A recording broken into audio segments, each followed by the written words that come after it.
송기영 교수는 왜 이 귀한 시간 100년이 지나도 뭐 100년이 지나도 잊혀지지 않을 명작으로 이 장미의 이름을 꼽았는지 지금부터 송기영의 오프닝 크레딧 들어보겠습니다. 네, 이제 제가 이 영화를 같이 보시자고 추천한 것은 몇 가지 이유가 있는데, 첫 번째는 이제 그렇습니다. 사실 이제 그 서구문예사라는 그 엉성한 강의에서 제가 이제 중세나 채식 필사본에 대해서 이렇게 그림을 보여서 말씀드렸는데, 아무래도 그 수도원이나 물론 채식 필사본을 수도원에서만 제작한 건 아니다. 나중에는 완전히 세속화돼서 민간에서 더 많이 제작하게 됐는데, 중세 초기나 중기까지는 되게 수도원에서 제작했거든요. 그래서 이제 그 수도원 문화 또는 필사본에 관계된 이야기들, 그리고 저번에 이제 우리가 그 희극적인 그림을 보면서 이야기한 웃음의 문제, 이런 문제들을 그 한데 모아서 볼 수 있는 영화가 이 영화라고 생각해서 추천했습니다. 되게 우리가 이제 이 서양에서 중세 관련 영화들은 되게 칼싸움하는 영화들이거든요. 그런데 이거는 그거랑 전혀 다르죠. 그래서 첫 번째 이유는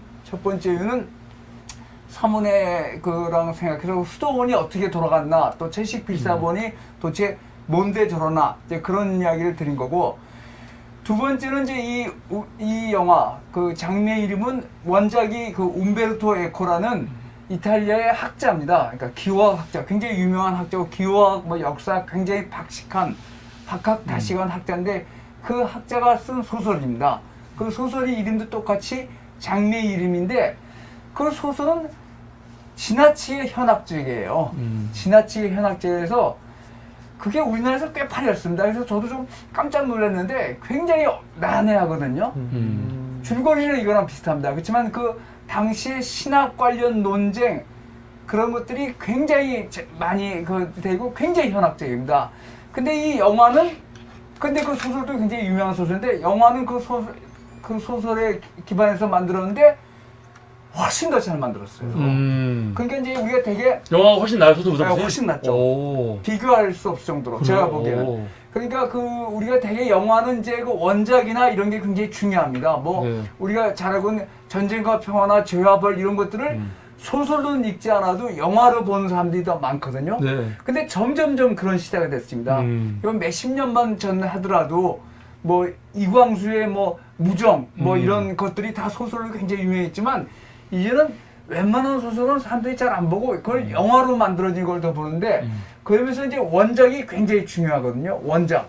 그러니까 저번에 우리가 본 그 여러분 놀라셨던 쥐과 짐, 그것도 원작 소설이 있단 말이에요. 네. 그러니까 원작이 중요한데, 이거는 대개서 원작하고 그 원작을 각색한 영화를 보면 영화가 떨어지는 경우가 적지 않게 많은데, 이거는 영화가 훨씬 더 대중한테 이해가 제일 되게 잘 만들었습니다. 그래서 제가 추천했는데, 영화는 정말 그리고 또 이게 잘 만든 게 그 이건 이제 유럽에서 만든 영화입니다. 독일, 이탈리아, 프랑스가 제가 기억하기로 합작한 영화인데, 미국에서 만들었다면 훨씬 재미없었을 거예요. 그래서 이게 이제 그런 면이 있어서, 그러니까 원작보다 훨씬 뛰어난 영화다. 영화에 각색했지만. 그 이제 세 번째 이유는, 우리가 이제 지금 영화가 아까 말했 지금 영상 시대 아닙니까? 영상 시대고, 이제 이렇게 우리가 유튜버를 하고 이런 것도 영상 시대의 일환인데, 그 영화를 볼 때 영화가 뭐 요새 영화를 잘 만들죠. 잘 만드는데 지나치게 영화가 단순하고 좀 약간 1차원적인 감정의 그 인지력이 호소하는 경우가 많습니다. 그러니까 영화가 자꾸 쉬워져요.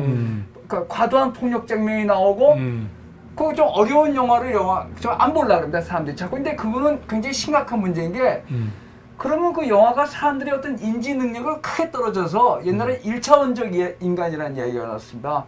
사람이 먹고 사는 데만 관심 있는 거죠. 먹고 살고 뭐 또 다른 거 뭐 그런 것만 관심 있는데, 사실 이 문학이라는 것은 원래 그런 게 아니고 다양한 생각을 하게 만들어야 되는데, 영화도 좀 그래야 되거든요. 근데 요새 뭐 어벤져스나 뭐나, 또는 제가 보기에는 좀 약간 좀 심하게 말하는 건지 모르지만 봉준이의 기생충도 좀 문제가 있어요. 굉장히 그러니까 도식적이라고.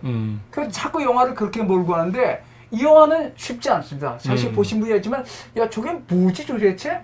근데 다행히 이게 추리 영화이기 때문에 이제 그렇게 몰고 가는데 설명했고 또 우리가 굉장히 낯설은 중세 이야기라서 굉장히 어려운 점이 없지 않아 어렵고 좀 난해한 점이 없지 않아 있지만 그걸 잘 풀어가는 재미가 있고 영화에서 좀 이렇게 말할까 우리가 영화에 대해서 토론할 때 그런 게 굉장히 많아서 영화의 수준을 떨어지지 않게 만들어주는 그 면이 있다고 생각합니다. 왜냐면 저도 이제 굉장히 피곤해지면 영화 틀면은 막 싸우고 또는 뭡니까 뭐 격렬한 에로씬이 있는 거 이런 거에 관심이 있죠. 저 그런 것도 봐야죠. 이거 격렬한 에로씬이 있는데. 봐야지만 깜짝 놀랐어 지금. 역정적인 에로신. 깜짝 놀랐어. 기억이 안 나죠, 있는 봐야 되지만 어. 하여튼 영화라는 것이 우리가 알고 있는 어떤 지적 활동의 하나라고 볼 때는 영화의 수준이 굉장히 중요한데 이 영화는 그런 영화의 수준이면서 굉장히 탁월한 영화입니다. 네? 굉장히 탁월한 영화고 그다음에 이제 마지막으로 영화에 대해서 궁금하실 게 많을 거예요. 궁금하시게 왜냐면 이게